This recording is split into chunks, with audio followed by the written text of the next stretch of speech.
कि जो श्रीमद् भागवत के अंतर्गत में सुदामा जी महाराज बड़ा सुंदर भाव उत्पन्न होता है। यहां पर सुदामा जी महाराज स्वयं अपने को दरिद्र मान रहे हैं। क्यों दरिद्र हैं सुदामा जी? जबकि सुदामा जी के बारे में तो सुखदेव जी महाराज ने बड़ा सुंदर वर्णन किया। क्या कि कृष्णस्यासीत् सखा कश्चित् ब्राह्मणो ब्रह्मवेत्तम। बोले कृष्ण का कोई सखा है जिसके पास में ब्रह्म रूपी धन है।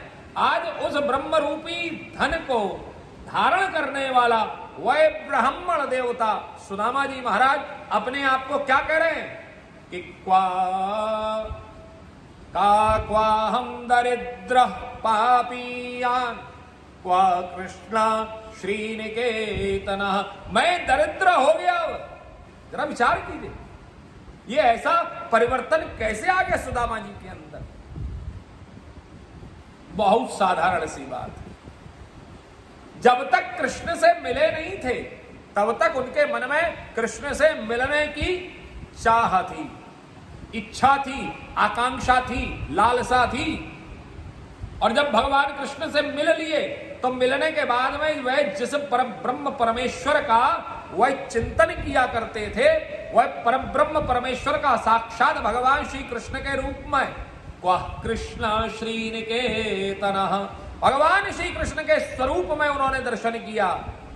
अब वह उनकी जो निधि थी, वह जो उनका धन था, वह जो उनका अर्थ था, भगवान श्री कृष्ण के स्वरूप में जो सर्वस्व, जो उनका धन था, वह अब उनसे छिन गया। अर्थात द्वारिका में रह गया तो वह उनसे छिन गया।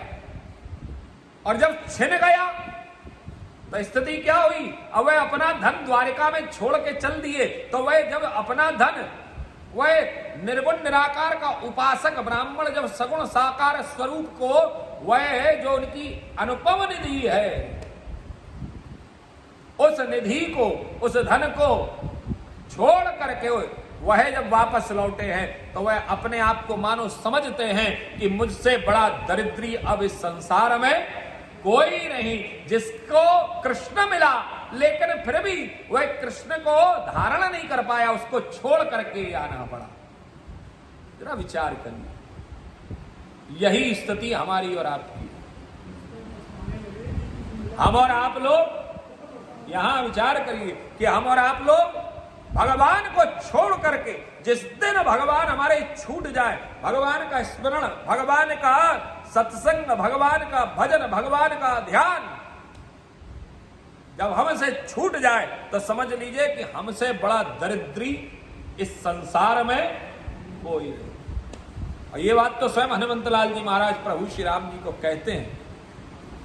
बोले प्रभु, विपत्ति तो तब आती है जब तब सुमिरन भजन ना होई।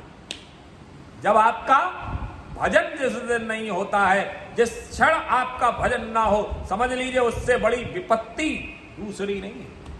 तो कहने का अभिप्राय, यहां सुदामा जी महाराज ने अपने आप को अगर दरिद्री समझा तो वह दरिद्री इस भाव से नहीं समझा कि उनके पास में कुछ नहीं है, बल्कि उन्होंने इस भाव से समझा कि वह भाव है बड़ा सुंदर कि मेरे सर्वस्व जो थे वह भगवान प्रभु श्री कृष्ण, और आज मैं उनको अपने साथ में लेके नहीं आ पाया, मुझे उनको द्वारिका छोड़ना पड़ा।